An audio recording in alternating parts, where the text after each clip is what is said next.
It is March 8th, 2019. This is going to be the introduction to the rant. I have already recorded the rant, and that was with my brother this time. My brother is an individual who works in the California Bay Area. He works for a tech company. He is an individual who is responsible for hiring top CEOs for major corporations, offering on behalf of other corporations millions of dollars to entice individuals from switching camps, essentially. So I think he'll have a unique perspective on our rant topic tonight, and I hope that you enjoy having him as a co-host on these rants. I want to also give you a quick update on the Nighthawks. So I got the Night Owls in last week. They're still in a box. I haven't done an unboxing. I haven't put them on. I have done nothing. So I think, here's my prediction. I think that the Night Owls are going to sound very similar to the Nighthawks. The Nighthawks are open back, or at least semi-open back. The Night Owls are fully closed. Now, typically when you have a fully closed headphone, you will get a much more narrow sound stage. You won't get a whole lot of depth to the music, but it'll give you better bass. And I don't know if I'm going to get better bass. I like the bass that comes out of the Nighthawks, the open back. I think it's accurate bass, it's good bass, it's not punchy bass by any means. So it'll be interesting to see with the Night Owls if there is in fact a punchier bass than the Nighthawks. And if there is no real difference between the two, then my suggestion at that point will be, and obviously this future no theme reviews. My suggestion at that point will be get the cheaper of the two. Whichever is cheaper, get that one. But I don't know, because I haven't even unboxed the Night Owls yet. In any regard, the Nighthawks are doing really well. They are much more sturdy than I had previously imagined. When I did the unboxing, I had mentioned the headband looks like it's going to break. It's not going to break. I've been less careful with them over the last several weeks, and I have noticed that it's okay lifting them up by the headband. It's okay handling them with the headband. And I love the weight. I love the comfort. I love the sound. These are fantastic, phenomenal headphones. And to think that I was able to find them for $150 is outstanding. This has been to date my most successful purchase, bar none. I don't mean to rub that in. I just mean to say that these headphones cost easily 4 to 5 times as much as what I paid. How do you quantify that? Well, I would pay 4 to 5 times as much for these headphones if they cost 4 to 5 times as much and I knew how they sounded, I would pay that 4 to 5 times amount for these headphones. That's the way I quantify it. Luckily, I don't have to make that decision. So ultimately, we're going to wait another couple of weeks so the full 30 days are up. When they have a little bit longer to burn in, I don't hear any difference. Honestly, I don't hear any difference from day one to now after all these hours of playing music. And I think last week I had mentioned I don't think there's going to be a difference. I don't think that the burn-in is really going to affect the music, at least not enough for me to find out. Maybe a sommelier of music, an audiophile, can tell the difference, but I can't. We'll see. Maybe things change after, hour 149. Who knows? In any respect, here is the Friday Night Rant number 3. Right. It is 8:02 p.m. Friday, the 8th of March, 2015. Third Friday Night Rant. Tonight, I'm joined by my brother. Shall have a nickname. What is your nickname? You can just call me DV. DV Clan. All right. So domestic battery over here. Domestic violence. No, DV. Yeah, violence. There you go. Yeah. Okay. Domestic violence here. That's you. So the reason I invited you is because you work in. Well, I can't say you work in the tech industry, but you certainly hire people who sometimes work in the tech industry. Is that right? No, I do work in. I totally work in the tech industry. Geographical I area. yeah, all my work is in the tech industry, and my only reason I have this job is because there is a tech industry. So I think by those 2 points, I am in the tech industry. Anyways, semantics. Yeah, It's good to be here. Yes, good. I'm glad that you're here. So what we're going to do is, so this format's going to be a little different because I'm joined by, I guess you can call him a guest. We are going to talk about proprietary technology, or PET, as I call it. In proprietary technology, the bigger question is it a good thing or is it a bad thing? And then we're going to get into some of the nitty gritty. The idea is try to keep this recording less than an hour if possible. So I'm going to pose that broad question to you first, DV. Is proprietary technology good for the consumer? 99.9% of the time, it is not good for the consumer. I could see specific instances where it could be, and that could be just because, I guess, the end of the day is for the customer experience, really. But I would say a resounding no. It's not good for the consumer. 99% of the time. And you're saying this out of your experience in what? Well, from a consumer, if I think about proprietary technology done terribly, the first thing that comes to mind is really Sony with the stupid cables and what was this thing called the memory duo things or whatever. Memory sticks. The stupid memory sticks. And I guess for my own work, like you could apply the same thing to software for technology as a whole called open source software. And that's been having its day now.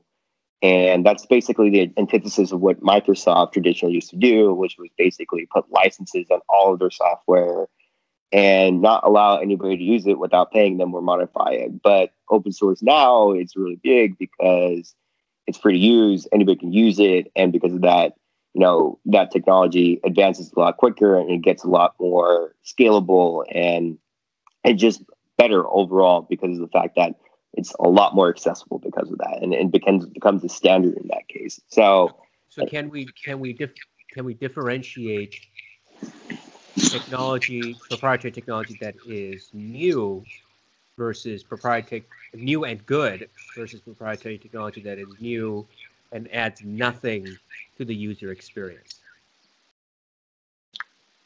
As in concretely, as specific examples? Well, for your specific example, like you said, Sony, the memory stick duo that they came out in the early 2000s, it wasn't any better than any other memory storage device. It was just Sony, and they wanted to sell it themselves, right? So it didn't add anything to the user experience other than frustration and having and going and buying these things, and they had to be Sony approved, and they cost a lot.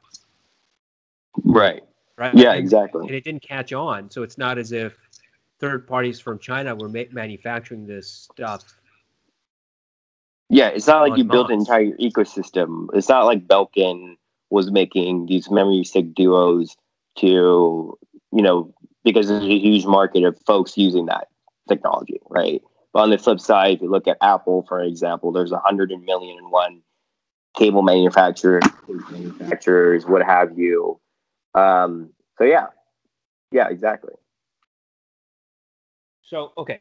So so there's the negative example. What about a positive example of proprietary technology that you think has impacted the consumer in a good way? Yeah, I mean, look, it's a little bit more nuanced and more nascent in this way. But if you look at just Apple's ecosystem of products, like how iOS works with macOS, and you have all these cross between all these devices, and really a lot of the features that you get in iOS, you really can only use if you're baked into the Apple ecosystem. Be it you have an Apple Watch, be it you have AirPods, be it you use Apple software, etc. And in that case specifically, the user experience is elevated because you have to buy technology. You exactly. have to buy in completely into Apple. You do, yes. And it's like every single thing that you buy, additionally, it almost acts like a multiplier, right? If I buy a pair of AirPods and I don't have an Apple Watch, great user experience. Now, if I buy an Apple Watch, I can use that directly with my AirPods or all in conjunction, and it kind of just stacks on top of that experience. Right. So, but I don't know if that's such a positive example, because there's plenty of people who don't like Apple. I like Apple devices, but there's plenty to gripe about regarding Apple's decisions. Yeah, but is that a factor of proprietary technology versus non-proprietary technology? Okay, yeah. So let's talk about that. I'll give you a more specific example. USB-C now is being adapted by the industry, right? USB-C is becoming the norm, whereas about a year and a half ago, USB-C was, one of those things that was still brand new, and you didn't know whether or not companies were going to adopt it. And Apple has done something really stupid, I think. They put the USB-C in their new iPads, but not in their new phones or any other devices other than their laptop. Yeah. There's a lot of philosophical debate behind that. A lot of folks are saying that the reasoning behind that is because the iPad Pro is now an actual Pro, and they're trying to basically market this as like a laptop replacement. And the USB-C is kind of a signifier of that versus putting that on the iPhone, not so much. And I think there's another piece of it as well. A lot of folks are up and at 'em when they went from the 30-pin to a Lightning connector, and going from Lightning within, I don't know, when did they come with the Lightning? 2012, 2013? I guess it's not that long, but within 5 or 6 years, a lot more iPhone users than iPad Pro users. Yeah, but adding the USB-C is not going to materially change the experience for the iPhone user, other than one less cable to carry around. Yeah, but also momentary frustration about their current accessories not working with that port. Yeah, but how many well, okay, so I guess we already live in a dongle life with Apple as it is. So it's a difference between, having the dongle that you have now or getting a different dongle, right?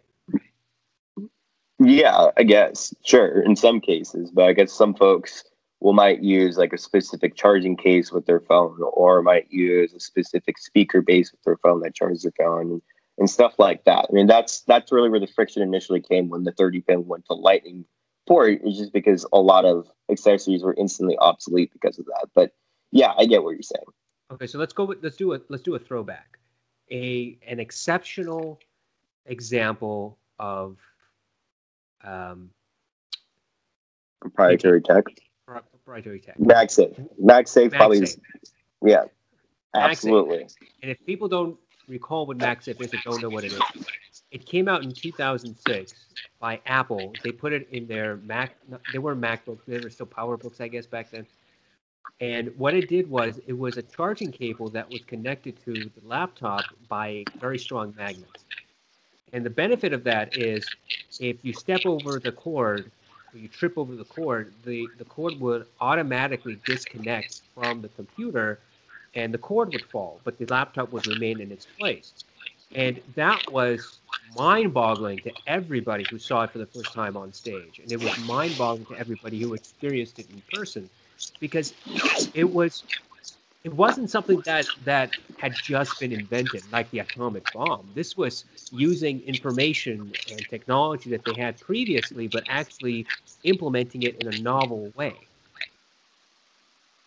Yeah, plus just like the tactility of it. I mean, the clamp, whenever you heard that, was so satisfying. I love that clamp. I miss it. Yeah, and then what, 3, 4, 5 years ago, they take that out. Yeah, because of USB-C. God damn it. Well, okay, so they can still do it with USB-C. There's nothing about USB-C that precludes Apple from making it MagSafe compatible, because there are third parties out there that will still allow you to use your USB-C port, put an adapter in, and then it turns into essentially a MagSafe power adapter. Yeah, I've seen those, but you have to put an adapter on both the male and female side of it, and so therein lies kind of the fallacy there, right? Because at that time, then you have your own specific cable. In its current incarnation, the way USB, just the physical structure of it, you can't do MagSafe. Like, it's not going to be interoperable with other USB-C ports. So why is it so difficult for Apple to just put in a MagSafe power?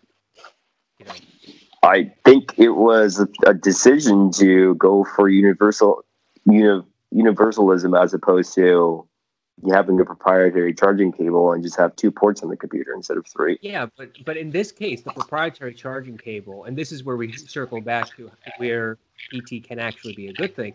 This proprietary charging cable was of significant benefit to consumers. Yeah, but there's trade-offs at this point. Apple probably believes that the trade-off of just using USB-C and foregoing a proprietary cable that may have benefit the user at the end of the day is worth it in the long run of having an ultra compatible PC that can basically, you can plug in anything in those ports, and those ports you can use as you like. You're not necessarily tied to only one use for one port. It kind of doesn't make sense, especially as you're trying to slim down the footprint of all these laptops. Now, every square inch is very valuable real estate in this space, and it doesn't make sense to have just one port that has only one function. Okay, so let's get away from computers and Apple specifically. We've been harping on Apple for about 10 minutes. And let's talk about some other aspects of proprietary technology. One of them, because now as you now know, I am getting into headphones. And one of the things I found is that most headphone companies have a standard headphone connector. They're either if it's a headphone that can allow you to change the headphone cord, that they use either a 2.5 millimeter or a 3.5 millimeter connector, which is easily found anywhere. But there are some companies like Audis that use very specific cables that you can buy only from them. Right? So that goes to a similarity with Apple and Apple's 30-pin connector, and then their Lightning connector, and their decision to implement certain aspects of their technology in the iPhone, the laptop, and the Mac, things like that, where that user experience simply doesn't translate well to the consumer. It's only there for the company to make a little bit more money. Yeah, I mean that's the case in all proprietary technology. I mean, if you look at any industry, the underpinning of any proprietary technology, at least in the United States, is a patent, right? It's defensibility about your technology and being able to force anybody infringing on that. So I think, like, when it comes to the way we think of traditional technology, like Silicon Valley in that case, I think mostly proprietary technology that consumers have to, like, at any point where you're using one device to operate with another device, that little protocol in between should be what I'm going to call in this case open source, right? I think that's where you can use all the proprietary technology bits as you want in your own internal device to create the specific experience. But as soon as you're trying to connect, let's say your device to a different device, be it of the similar ilk or not, that protocol should be standardized. Well, what gives those companies incentive to do that? I mean, like, I mean, you can go back to the classic iPod case, right? When iPod first came out, the only way to load up music to it was to hook it up to a Mac and load music from iTunes. I mean, you couldn't plug it into a PC because there was no iTunes for PC, and only use FireWire at that time as well. Well, iTunes did exist when the iPod was released in 2001. iTunes came about a year before. Not for Windows. Right, not for Windows. Yeah, that's what I'm saying. I mean, if you had an iPod as a Windows user, you're shit out of luck at that point, right? But until it was simply by software incompatible with Windows. Right, exactly, and port as well through Zoom, right? Since it appeared through FireWire, so there's two modes right there: the cable, the physical connection, and then the software connection as well. So, that prevented a good chunk of people from not being able to buy iPods, and And as soon as they made the switch, the iPod became a sensational success immediately. Yeah, I don't know if that's such a great example, because I think that Apple's decision to release it only to Mac users was a smart one, so that they wanted to test the waters, and the best way to do it was use their customer base. Right? They knew the people who were buying Macs were probably going to buy the iPod, or would be more willing to buy the iPod.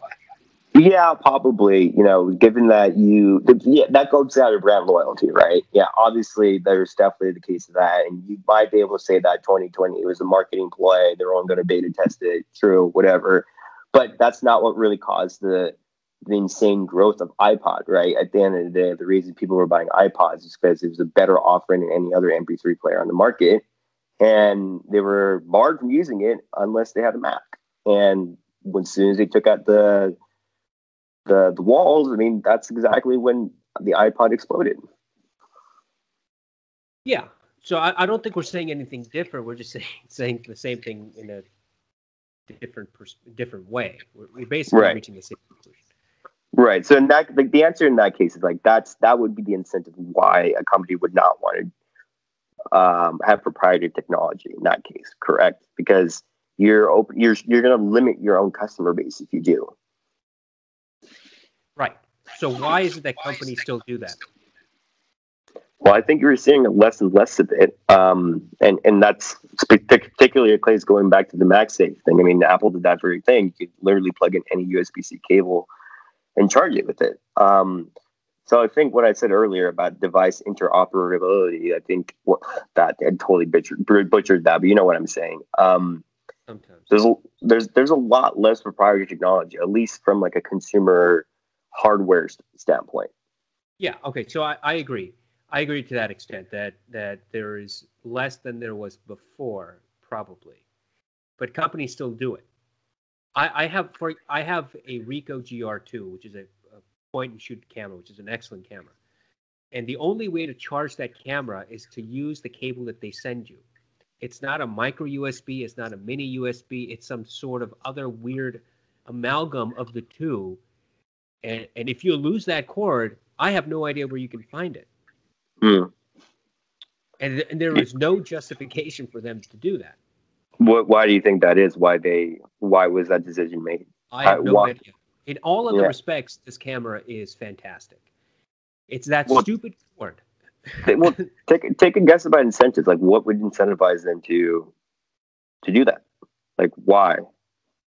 Well, there are two things. One, because they wanted to shrink the port down as much as possible on this point and shoot. But I find that hard to believe, because there's plenty of space, at least on the outside casing. I don't know what the inside looks like, but I suspect that there's sufficient space for them to put in a micro or a mini USB instead of the amalgam that they used. The second would be to try to earn some more money, but they're only earning a couple of dollars here or there. How many cables do they have to sell to make a real profit, something that's noticeable? Yeah, I think there's also a third piece in there, which I immediately thought of, is it's probably because engineers were in charge of the user experience at the end of the day, right? They weren't really focused on how a normal human being would use this and the normal frustrations the person might suffer from it. They were just probably focused on cost, operability, and reliability at the end of the day. They probably didn't have like a product manager in place that was thinking in those terms, like, oh shit, well, maybe we should make this micro USB because literally everybody has that and literally nobody has this cable. So excuse me. So you think that it's engineers who are the impetus behind some of these proprietary technologies? I think that, I mean, I can't blanket statement that. That's also just speculation, right? That's the speculation saying that. I mean, it wouldn't make. I mean, we already talked about like how it doesn't make any sense in the space. It doesn't make any sense in terms of trying to generate revenue off of such a small item. So, like, I mean, that's the third assumption that I would make. But I wouldn't say that all proprietary technology is. You could fault that engineers. I mean, there's a lot of business cases why it makes sense, right? Yeah, I suppose you could come up with anything to either pro or con if you're going to speculate. Yeah, look, I think I think where there is very low barrier to entry in market, and like software, for example, or even consumer hardware to a certain extent. I mean, there's much higher barrier to entry there, but technology as a whole is fairly, to some extent, and that started to change a lot now that we have a lot larger tech companies like the Amazon, the FANGs of the world. Are you familiar with that term, FANG? No. Do you know what that means? FANG is an acronym for Facebook, Apple, Amazon, Netflix, Google, all the biggest tech companies that exert the most amount of power and influence, because of their size or influence or scope or control, whatever it might be. And in a recent 5 or 6 years or so, that's become more and more apparent how that's been killing competition in a certain sense. But back to my original point, I think software and hardware in some cases, very specific cases, I think proprietary technology makes no sense. Now, I mean, if you look at outside of like traditional Silicon Valley tech, I mean, the first thing that comes to mind is pharmaceuticals at the end of the day. The entire reason why it works in the United States is there's so much upfront cost to develop these drugs, right? So much R&D cost, huge amounts of barrier to entry. And it just makes sense to have proprietary technology be defensible at that point, to make it, to give these companies incentives to build these drugs and make a profit out of them, right? So I think in terms of tech in particular, I think proprietary technology isn't good for the consumer. But in the case of something like pharmaceuticals, it has a high barrier to entry, high cost associated with producing said technology. I think patentability. I think proprietary technology in that case is necessary for the consumer. Okay. I still have the impression that proprietary technology is one of the things that should be only implemented if there is no alternative. Can you come up with any specific example? Yeah, I can come up with a hypothetical example. So let's say that a company creates a product for the mass consumer, and that product requires, or there are set goals for that product. The product has to be this particular size, has to do X, Y, and Z. In order to make that happen, they have to buy this particular chipset from this particular manufacturer. But in order to use all those components together, they cannot allow the screen to be larger than, for example, 5 inches. And they have to have that screen that particular thickness or thinness. And they can only get it from that particular manufacturer. And when they do get it from that particular manufacturer, it closes off any possibility of having any ports whatsoever on that product. Mm-hmm. Okay, so you get it? So there's this long chain of events that started from a design decision that ends up with 0 ports. No headphone port, no charging port, nothing. Okay. So I can in that case, you would say like proprietary technology to circumvent those lack of ports or whatever. In that case, it would make sense. Is that what you're saying? Yeah. So if they have to come up with a new way to allow people to connect any other peripherals, and this was a proprietary port or a proprietary attachment of some sort, then that would make sense. I mean, we would still question, why didn't you just put it into the product to begin with? And if we heard the story, the hypothetical that I just gave, maybe some of us or all of us would kind of get the idea and the understanding why they made the decisions they made and why this attachment has to be something you buy extra. Mm. Well, I mean, you could look at the case of iPhones, for example. Apple made the case as to why the headphone jack had to go, and that was because of thinness, and people are still up in arms about that, and they hate. I mean, there's hashtags about it. Don't go at it. They hate that. So, I mean, I don't know if your point really holds true in that case, right? You're basically citing what happened with the iPhone and losing the headphone jack. Yeah, but I don't know if the headphone jack was a necessary step in Apple's pursuit of more thin. Right? It doesn't bring anything to the user. There's still sufficient. Right. There's still sufficient room on the phones they make now in 2019 for a headphone jack. Well, is there though? I mean, that's the entire reason why they eliminated. They were citing that there isn't enough space. That's what they said. Well, Now, can you tell the difference between 1/2 a millimeter? In your hypothetical example, you're saying basically based off what the company says on the decisions it made, that should basically alleviate any frustrations for the consumer. And now you're saying that Apple's full of shit. Well, Apple is full of shit. They all are. But I think, but here's the thing: I understand a specific decision to do something if all the ports are gone. Right? So that was my original example. There are no ports. But Apple still found a way to leave a port. Yeah, but a port that's much thinner than the port they eliminated. Anyways, I think we're going down a rabbit hole here. I mean, your point is basically if there is no other alternative and they have to do this, and it makes sense to have proprietary technology in that place. But I guess in that specific example, not to go back into the rabbit hole, like things like Bluetooth, for example, what I said earlier about having a protocol in between that's standardized. I mean, think about that, right? That has created a lot of innovation in that space. That's the entire reason why we're able to do away with headphone jacks and do away with a lot of cables and cords, etc.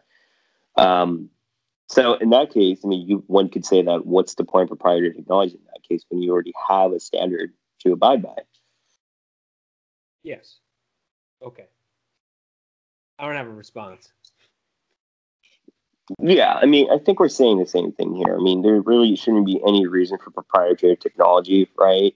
I mean, you can even look at Tesla, for example, and they did away with all their patents because they want to spur the growth and innovation of EVs, and which will in turn benefit the end consumer, right? So I think that in itself is case in point of even companies understand that open sourcing your technology is going to lead to more innovation, which will in turn benefit the consumer. And if you take it up a level, it really all comes down to economics at the end of the day. It's really the more competition there is, the better it is for the consumer at the end of the day.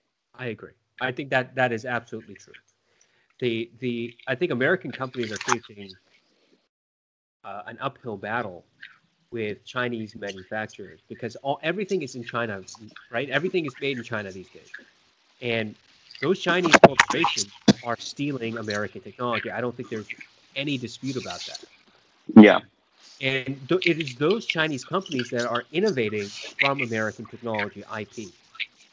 It's not American companies that are innovating anymore.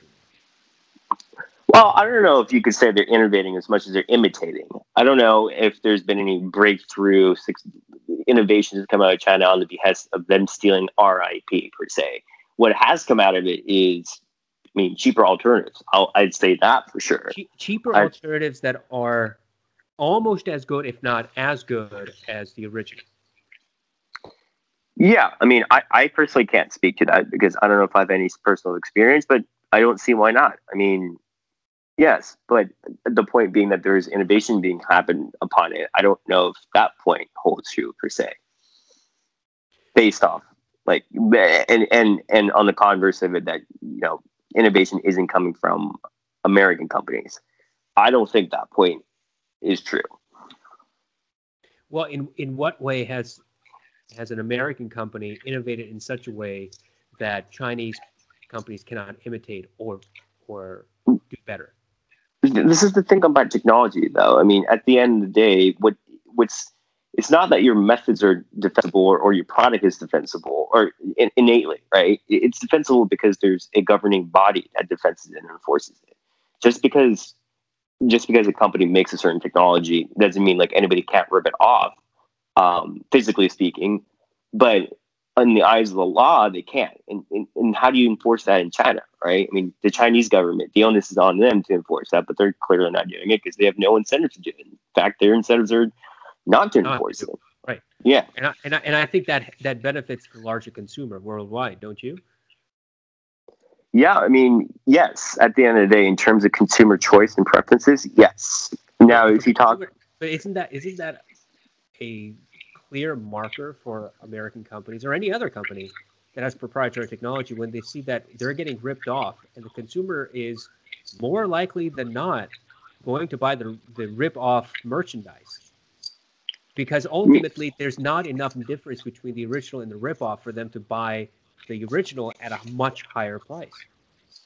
Okay, but the point you're making is that there shouldn't be any IP in the United States at all, defensible IP? No, I think there should be IP, but I think that the American companies should be American, European, whatever companies should be much more cognizant. Western. What's that? I was just kind of clarifying Western companies. Western companies should be much more cognizant of their imminent downfall when it comes to a particular product. Gone are the days where, for example, Apple could sit back and relax, knowing that they had the MP3 market on lock, right? Gone are the days where Steve Jobs could come up and say, hold up the first iPhone and say, we have technology in here that is 5 years ahead of anything else in the world, and be absolutely true. Mm-hmm. Right? It took at least 5 years for Android to be mature enough to compete with the iPhone. And in those early years, in those first 5 years, Apple wasn't really reinventing anything. They took the iPhone and then they made it a little different shape. They added a few more features and they made it slightly faster and they made it a 3G. I mean, they weren't really innovative. They were adding things that they should have added in the first one. Yeah, but I mean, then that goes down to the core definition of innovation at the end of the day. What you're saying is Apple didn't technically innovate because your definition is you have to create something brand new. And all they did was basically take all the components and put it together and create something new. In my eyes, it's the same thing. I mean, nothing gets created from scratch, from brand new out of thin air. Everything is based off another prior technology.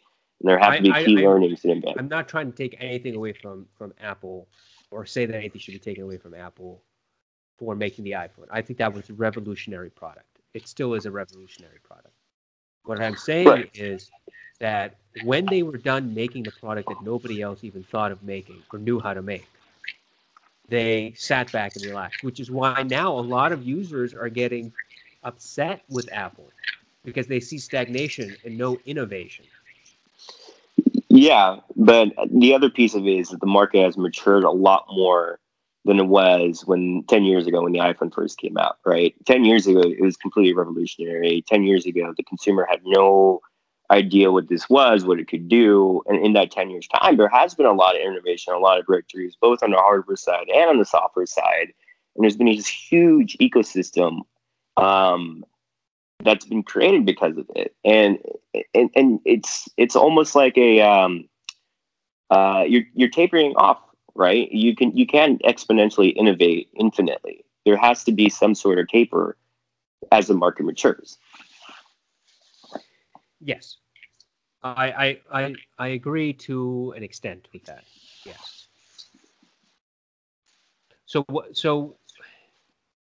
what about the new Samsung Note X or whatever it is, Mate X, whatever they call it? Is it Samsung? I think no, Mate X is Huawei. I thought. Well, whatever it is, it's the folding phone. You can't miss it. Yeah, Samsung is, I don't know what it's called, the flip phone, but they also have Huawei also has a flip phone or whatever. So do you think that's an innovation or do you think that's just marketing? It's tough to say. Right now, it's absolutely marketing. What separates it from marketing innovation is specific use cases that would actually serve the general purpose of a user. Right now, having a folding phone serves no particular purpose. It could, but Huawei and Samsung haven't really innovated on the experience as much as they've innovated on the physical hardware. On that piece, yeah, absolutely, that's an innovation, not marketing. But on the general overall experience, that's more marketing than innovation in that case, because it doesn't really serve anything new for the consumer. Right. The OS remains as clunky and as cute as ever. The user experience is not enhanced by having a giant screen that folds. Yeah, exactly. But Apple is going to do it. Rumors, maybe, but if Apple doesn't, hopefully one would assume that they've tied it to specific use cases that actually make sense in everyday life. How often are you walking around and you're like, gee, I wish my phone could unfold into a big screen right now? Doesn't happen often for me. I don't know Like, about you. me every day, all the time. All the time, yeah. Well, I don't know about how your setup is, but I'm always around some sort of big screen, whether it's my laptop, my iPad Pro, or my TV or whatever. But see, that's the thing. That's the thing. I would rather have one device that can do all of that. A device that can be my phone, and when I need it to be, can be my iPad. Yeah, I agree. And there's two things holding that back. One is the physical hardware, right? I mean, we're just getting to the point where we can bend screens without shattering them and having them be reliable for at least a couple of years, right? And the other piece is software. I think the iPad Pro is a really good example of this, where it's almost getting marketed. It really is getting marketed as an all-in-one device, aside from fitting in your pocket, right? Like, it's a tablet, it's a computer, it's a powerhouse, it's this, it's that, it's this. But the hardware is great, but the software is still lacking, right? You're still under a stranglehold of what you can do, right? So it's a bit of both in that case. Yeah, that's holding that experience back. So this ties back to how Apple's proprietary technology has not yet evolved beyond the stagnation point. On software. On software. iOS has remained stagnant. And in fact, iPad was stagnant up until the most recent iPad Pro. Yeah, I would agree. And you and I both have had various iPads throughout the years. I had the very first iPad, and when I got it in my hands, I said, this is just a much bigger iPhone. That's it. It doesn't add anything to it. And I regretted my decision. And over the years, when I purchased a new iPad, it was like, it's just like the last one. But do you remember when Tim Cook named the third generation of iPad the quote-unquote new iPad?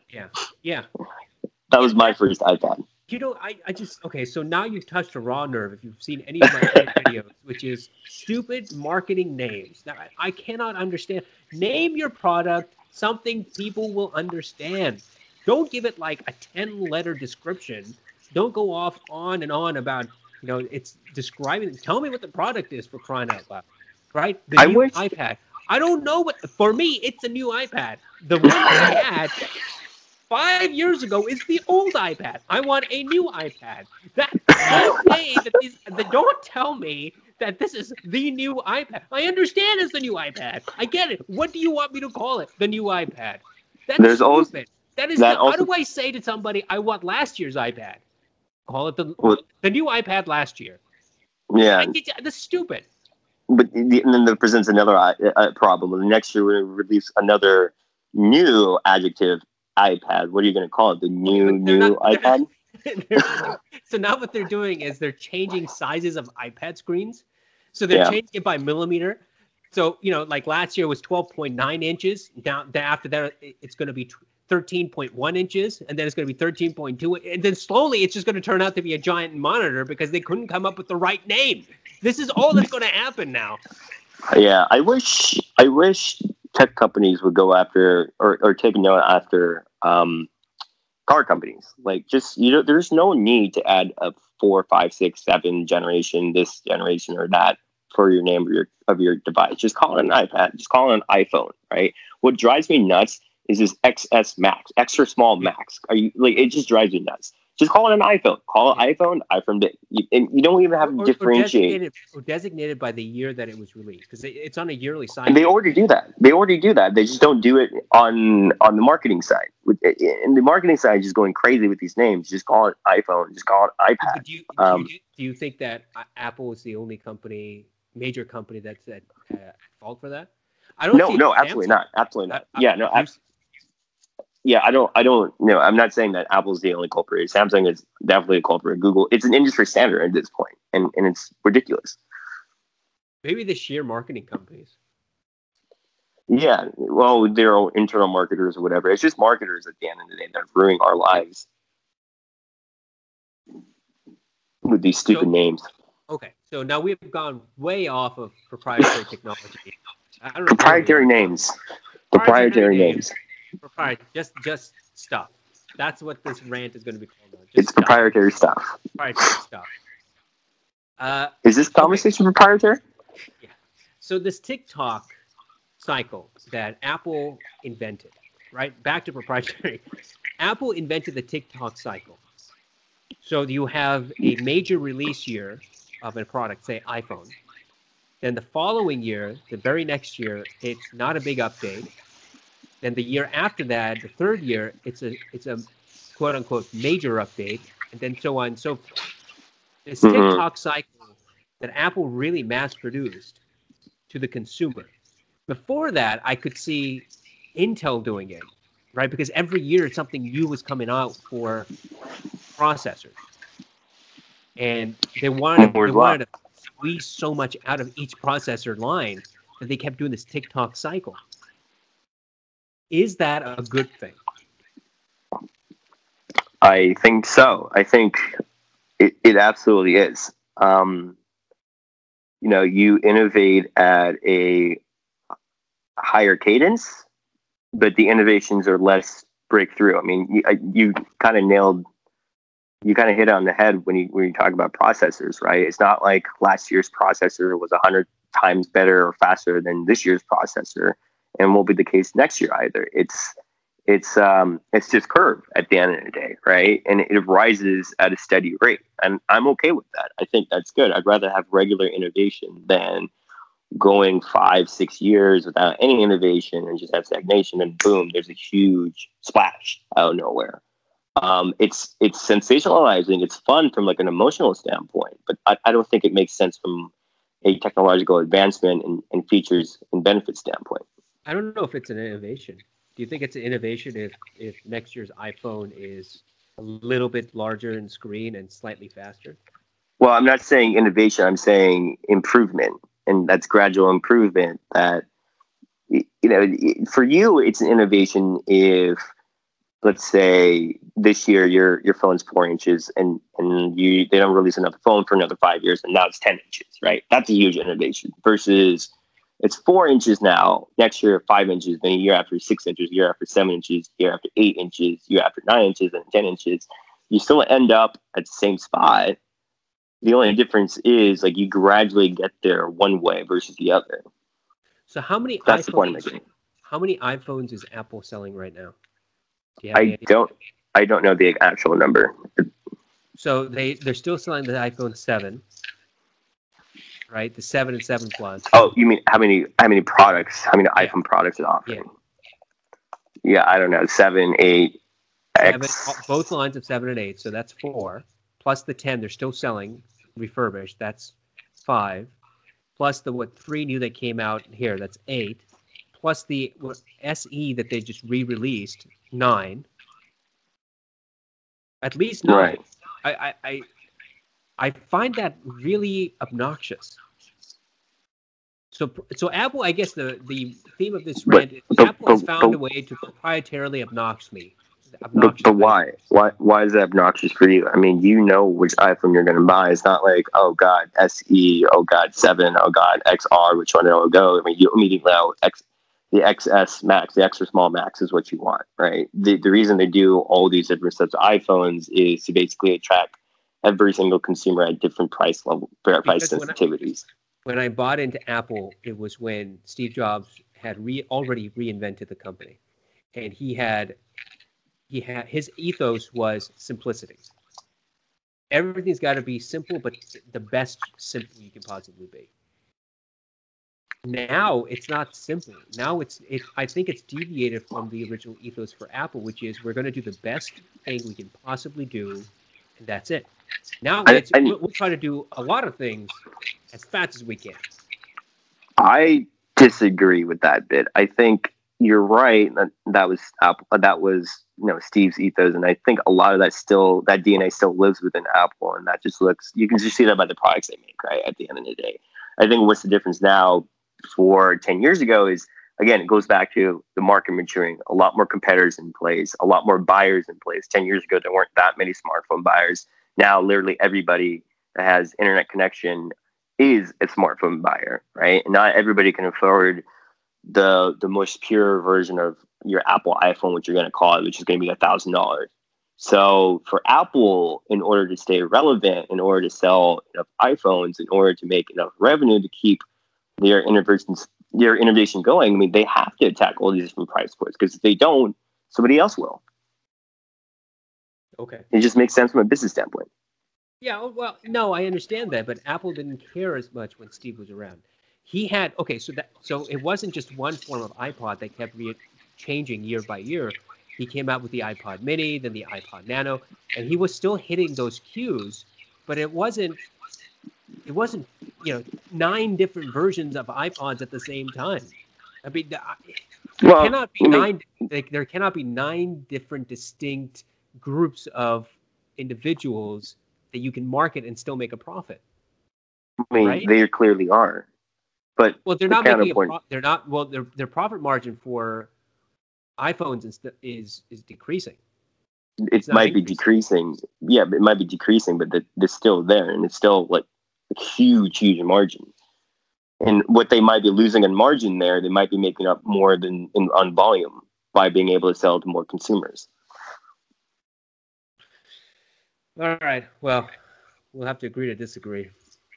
So look, it's been 47 minutes into this. I have run out of things to say. I think we were done with proprietary technology like 30 minutes ago.